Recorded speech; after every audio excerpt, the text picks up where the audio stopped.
74 Houthis को आज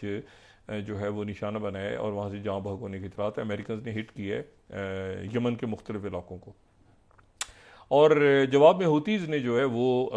missile fire किए हैं और उनके जो मिज़ाइल हैं उसके नतीजे में इसराइल का बहुत बड़ा हिस्सा इस पर लरज़ रहा है। तल अवीव में सायरन बज रहे हैं, कई तो हुतीज़ ने अटैक किए और उनके बयान ये हो रहा है कि 74 जो लोग हैं उनके वो आज जहाँ बहक हो गए अमेरिकन के अटैक के नतीजे में।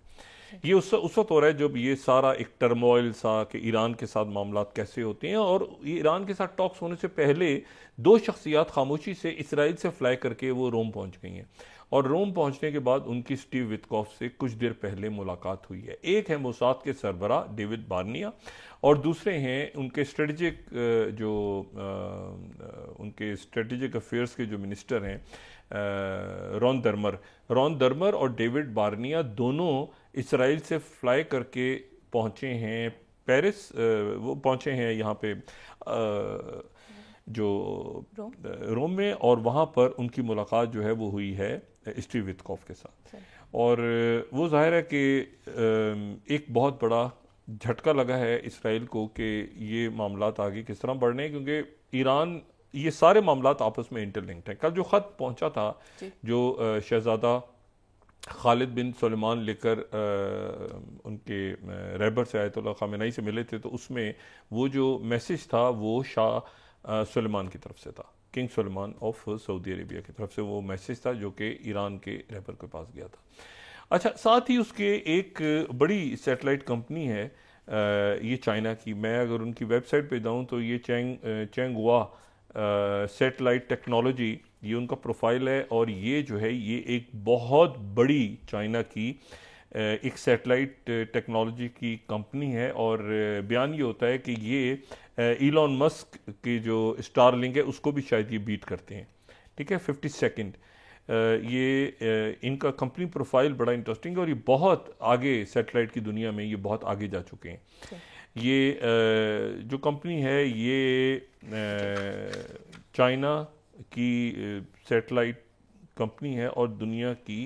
चंद बेहतरीन कंपनीज में से ये कंपनी है और ये उसकी कंपनी प्रोफाइल है, ये उनका सारा मामला है। इस कंपनी के ऊपर अमेरिका ने ये आज इल्ज़ाम लगाया है कि ये हुतीज़ को, जो अमेरिका के जो वॉरशिप्स जिनके ऊपर हुतीज़ निशाना लगा रहे हैं और उनको टारगेट कर रहे हैं एक तवील अरसे से, उनको चाइना की ये फर्म जो है वो इंटेलिजेंस प्रोवाइड कर रही है। अच्छा, ये जो मामला है ये है ज़रा संजीदा इस लिहाज से कि क्या ये कोल्ड वॉर जो है ये एक हॉट वॉर में तब्दील हो गई है। अगर मैं इसकी, अच्छा, ये फाइनेंशियल टाइम्स को कोट कर रहा हूँ, यूएस के Chinese companies helping हुतीज़ target American warships. सवाल यह है कि ये एक बड़ा ख़तरनाक इल्ज़ाम है और साथ ही जो है ये ज़हन में रखें कि एक वक्त में तकरीबन 2 साल पहले इन्होंने ये कहा था, बल्कि 2024 में भी कहा था, मेरा ख्याल है 2023 में भी कहा था कि ये जो कंपनी है चाइना की जो बड़ी सैटेलाइट फर्म है, ये जो है ये वैगनर ग्रुप को मुख्तलिफ जगहों पे ये जो है ये इंटेलिजेंस सपोर्ट कर रही है। ये मैं यहाँ कोट कर रहा हूँ, फ्रांस 24 54th फ्लाइट के Chinese firm sold satellite for intelligence to रशिया's वैगनर ग्रुप। और उसके बाद फिर वॉइस ऑफ अमेरिका ने 55th स्लाइड अगर हम दिखा सकें तो इल्ज़ाम लगाया था कि Russian Wagner mercenary group acquired Chinese satellites that help with Africa and other operations. अब यही जो कंपनी है इसको अमेरिका ने कहा है कि ये हुतीज़ को की हेल्प कर रही है अमेरिकन वॉरशिप्स पर अटैक करने के लिए। चाइना की तरफ से सख्ती से इसकी मजम्मत हुई है और जो प्रीमियर शी हैं वो अपना दौरा कंप्लीट करके वापस पहुँचे हैं, जो 3 मुल्कों को दौरा उन्होंने किया है। और इसी दौरान जब कल ये बात कर रहे थे ना, प्रेसिडेंट ट्रंप बैठे हुए थे इटालियन प्राइम मिनिस्टर के साथ, तो उन्होंने कहा कि ये चीज़ें बड़ी महंगी हो रही हैं और मैं एक अच्छी डील चाहता हूँ चाइना के साथ, ये टिट फॉर टैट ज़्यादा से चल नहीं सकता। तो उन्होंने अपना लहजा नरम किया कि ये ट्रेड वॉर बहुत, मैं देखिए महंगाई भी आ रही है, शी जिनपिंग भी समझते होंगे इस बात को, गोलमोल करके उन्होंने मुख्तलिफ जो बंदरगाहें हैं, पोर्ट्स, उनके ऊपर फीस और बढ़ा दी जहाज़ों के लिए। के साथ ही उन्होंने ये इंडिकेटर आपको किया कि मैं ताल्लुकात अच्छे चाहता हूँ, ये टिट फॉर टैट ज़्यादा से चल नहीं सकता। तो ये ट्रंप साहब ने कल नरमी का एक मैसेज भी भेजा चाइना को, लेकिन उसके साथ साथ जो है ये आज ये हुतीज़ को उसके ऊपर इल्ज़ाम भी लगा दिया, हुतीज़ को टारगेट भी किया। तो चाइना ये बहरहाल इसको सुकून से देख रहा है। फिलहाल वो ये देख रहा है कि ये जो है ये यहाँ पे जो सरेंडर हो रहा है यूक्रेन का, ये किस अंदाज में होने जा रहा है। ये ध्यान में रखें कि ये जो कॉन्गो है और जो रुवांडा है, यहाँ पर बहुत ज़्यादा चाइनीज़ प्रेजेंस है। उनकी फ़ौजें नहीं हैं लेकिन उनके कॉन्ट्रैक्ट्स हैं, और ये बेल्ट एंड रोड और ये पूरा अफ्रीका का। और ये भी ध्यान में रखें कि वहाँ पे वैगनर ग्रुप और रशियन प्रेजेंस भी बहुत ज़्यादा है। तो ये, लेकिन देखें, एरिक प्रिंस चूँकि एक ज़माने में प्यूटिन के साथ भी और चाइना के साथ भी डील करते रहे, मैं नहीं जानता कि क्या ब्लैक वाटर उनसे तो मुसल्ह ग्रोहों से तो लड़ेगा, लेकिन क्या ये कभी वैगनर ग्रुप के सामने आएगा? आई डाउट, क्योंकि ये हमेशा जो है इनको पता है कि मेरा इधर से पेंटागन ने खर्चा दाना पानी बंद किया तो ये पहुंच गए थे प्यूटिन के पास, ये फिर पहुंच गए थे चाइना से रब्ते कर रहे थे। तो ये जो है ना, इनको पेंटागन ने इनके कॉन्टैक्ट वगैरह ख़त्म कर दिए थे सारे, और इनको ब्लैकलिस्ट करके डाल दिया था और इनके लोगों को भी जेलों में बंद कर दिया था। तो ये इसीलिए ज़रा जो है अपने आप को ये किसी एक मुल्क के साथ ये खुद इनकी जो किताबें और इंटरव्यूज होकर आते रहे, वो कहते हैं कि मैं अपने आप को एक मुल्क के साथ बाउंड नहीं करता। हाँ, ट्रंप आ गया, ट्रंप का सपोर्टर हूँ, तो ट्रंप के दौर में मैं जितना कमा सकता हूँ, जितने कॉन्ट्रैक्ट करता हूँ, लेकिन क्या चाइना से लड़ेंगे या ये रशिया से लड़ेंगे बराह रास्त, या उनकी प्रॉक्सी से लड़ेंगे, ये अब आने वाले दिनों में देखना है। तो एरिक प्रिंस बहरहाल उतर गए हैं कॉन्गो के अंदर, और ये ज़हन में रखेंगे डिपोर्टेशंस में भी एरिक प्रिंस ने ठेका लिया हुआ है, और ये हुतीस के अगेंस्ट भी लड़ना चाह रहे थे। और ये जो है ये काफ़ी जगहों पर ईरान के हवाले से भी इनके एक इनके जहन में काफ़ी नक्शा बना रहा है कि ईरान के ऊपर बॉम्बिंग हो तो मैं ऐसे उतरूंगा, रिजीम चेंज, मतलब ये एक ख़ास किस्म का एक इनका एरिक प्रिंस का बीइंग अ मिलिट्री कॉन्ट्रैक्टर इनका जहन काम करता है। लेकिन दुनिया में अब बहुत सारे इस तरह के कॉन्ट्रैक्टर्स आ चुके हैं और वो खेल के अंदर जो है मुकम्मल तौर पे मौजूद है। ये जो मैंने बात की थी ना, $6,500 मांग रहे थे, तो मैं ये 33rd बिजनेस इनसाइडर कोट कर दूं, 33rd स्लाइड, तो लोगों को याद आ जाएगा कि जब यहाँ से अमेरिकन फंस गए थे, उनको निकलने की जगह नहीं मिल रही थी और बाइडन दौड़ था, तो उन्होंने कहा था नहीं $6,500 लूंगा मैं एक फ़्लाइट के, एक आदमी से को निकालने के लिए, वरना जिसने यहाँ रहना है रह जाए। अच्छा, अब इशू ये है कि कल ये मुज़ाकरात होंगे ईरान के साथ। हमास आज उन्होंने अपना एक फ़ाइनल मैसेज दे दिया इसराइल को कि हमें सिर्फ उस सूरत में हम सीज़ फायर पे तैयार होंगे जब हम सारे कैदी छोड़ने को तैयार हैं, यरगमाली छोड़ने को तैयार हैं, और आप जितने हैं उनको छोड़। अच्छा, इसराइल की तरफ से प्रपोजल ये गया था कि 10 आप छोड़ दें, और उसके नतीजे में 1231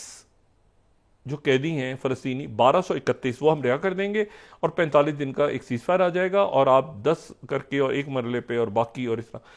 वो हमास कह रहा है कि नहीं, हमें इतबारी नहीं, ये नेतन्याहू होगा, किसी भी वक्त ये ब्लॉक कर देता है, किसी वजह से फौज घुस जाती है, तो कंप्लीट सीज़ फायर हमें चाहिए, और मुकम्मल तौर पे इसराइल की फ़ौज से इनखला चाहिए। और साथ ही जो हिजबुल्लाह है लेबनान में, उन्होंने ये कहा है कि हम उस पर असला फेंक दें तो हमें क्या गारंटी है कि इसराइल को ये मुकम्मल एक अलग पैक्ट होगा जिसमें ठीक है हमें भी असला लेके घूमने का शौक़ नहीं है, हम भी चाहते हैं कि ये लेबनान के अंदर जो हुकूमत बनी है वो उसकी फ़ौज के अंदर मुकम्मल तौर पर पावर हो, सब कुछ हो, लेकिन इसराइल के साथ और बाकी मामलात को आगे हम लेके चलेंगे। तो हिजबुल्लाह ने भी वहाँ पर फ़िलहाल इनकार कर दिया इस्लाम होने से, और हमास ने ये रिजेक्ट कर दिया कि ये जितना भी फार्मूला नेतन्याहू पेश कर रहा है, ये चूँकि हमें बिल्कुल हम इतबार नहीं करते इनके ऊपर किसी किस्म का, और हम इसके साथ लिंक करेंगे। इसी तरह से ईरान जब बात को आगे बढ़ाएगा तो ईरान हुतीस की बात भी करेगा। ये जहन में रखें कि अमेरिका ने ईरान को जो इंगेज किया है, तो उसमें आज अमेरिका ने सीरिया से अपनी फ़ौज विड्रॉ कर ली है। उस सीरिया से अपनी फ़ौज अमेरिका ने बहुत बड़ी तादाद में, मतलब चंद 100 फ़ौजियों को उन्होंने ऑर्डर किया है कि सीरिया छोड़ दें। यानी इससे पहले तो ये था ना कि सीरिया में रखा जाएगा फ़ौज को, सीरिया में रहेंगे, तो उन्होंने छोड़ दिए। तो अहमद शारा के हवाले से अब ज़ाहिर है अहमद शारा किस तरह वो सीरिया को अपनी, उनके ठीक जा रहे हैं मामला सीरिया में, लेकिन यह है कि अमेरिकन फ़ौज वहाँ से विड्रॉ हो गई जो SDF को सपोर्ट करती थी। अब इसमें यह है सारा कि कल ये वाज़ेह होगा कि ईरान के साथ मामला कैसे बढ़ रहे हैं, फिर ये वाज़ेह होगा कि क्या हमास की तरफ से ये जो बात गई है कि उन्होंने कहा बिल्कुल इसराइल का तो प्लान हमें मंजूर है ही नहीं, क्योंकि ये तो धोखेबाज फ्रॉडी आदमी है, ये हर थोड़े दिन बाद अपनी बात से। नेतन्याहू के लिए बहुत बड़ा शौक है कि ईरान, पहली बात तो ये शौक है कि ईरान के साथ अमेरिका की डायरेक्ट टॉक्स हो रही हैं, दूसरा ये कि ईरान और सऊदी अरेबिया के दरमियान टॉक्स शुरू हो गई हैं, मतलब ख़त लेके जा रहे हैं वहाँ। गालिबन मुझे नहीं पता कि उसमें दावत है सऊदी अरेबिया आने की। आयतुल्ला ख़ामेनी की सेहत के हवाले से एक बात है कि वो मुल्क से बाहर ट्रैवल भी नहीं कर सकते, लेकिन सऊदी अरेबिया बहरहाल अगर उम्रे की सादत उनको हासिल होती है और वो दावत आती है वहाँ से, तो अब देखना है कि उस ख़त के मंदरजात हम नहीं जानते, लेकिन वो चूँकि किंग की तरफ से रहबर को ख़त आया है, इसलिए उस ख़त में ज़ाहिर है कि बहुत इंपॉर्टेंट मामला होंगे। तो इसमें रशिया भी इन्वॉल्व है, यूक्रेन सरेंडर कर गया है, ईरान के साथ टॉक्स कल तय हो जाएगा मामला किस तरफ जा रहा है, क्योंकि लेवरॉव और रशिया बीच में कूदा हुआ है। चाइना के ऊपर इल्ज़ाम लगाया है हुतीज़ को हिट भी किया है, हुतीज़ का फ्यूचर क्या होगा ये भी तय होने मामला। और अब नेतन्याहू को ने उसको भेज दिया है डेविड बार्निया को, और वहाँ पर कि जाके स्टीव विटकॉफ से मिलो। तो स्टीव विटकॉफ तो ईरान के साथ मामला को आगे लेके चल रहे हैं, और इसमें रशिया भी है, और साथ ही यूक्रेन सरेंडर हो गया। तो एक चीज़ तो देखें स्टीव विटकॉफ ने डिलीवर कर दी। अब रह गई दो चीज़ें स्टीव विटकॉफ के पास, एक रह गया ईरान, एक वो यूक्रेन में थे स्टीव विटकॉफ, एक थे वो ईरान में, और एक गजा में। गजा को कैसे गजा में जंगबंदी कैसे करानी है, और टू स्टेट सॉल्यूशन की तरफ कैसे बढ़ना है, और ईरान के साथ मामलात कैसे, ये स्टीव विटकॉफ ने मामलात हल करने हैं। लेकिन उसके साथ ही आप इस आदमी को भी दाद दें, मसाद बोरलुस को, जिसने कॉन्गो के मिनरल्स दस्तखत करवा दिए अमेरिका से, लेकिन हनूज दिल्ली दूरस वहाँ पे इतने घुर्गे हैं कि लड़ने वाले, कि उनसे लड़ने के लिए एरिक प्रिंस साहब ने माल बनाओ जो है कि तहत वो अपने वहाँ पे कॉन्ट्रैक्टर्स लेके पहुँच गए अफ्रीका में। जी बहुत शुक्रिया। वो कहते हैं मुझे याद, मैं तो बनाया ही रवांडा की वजह से था ना, तो रवांडा से तो खूब लड़ूंगा।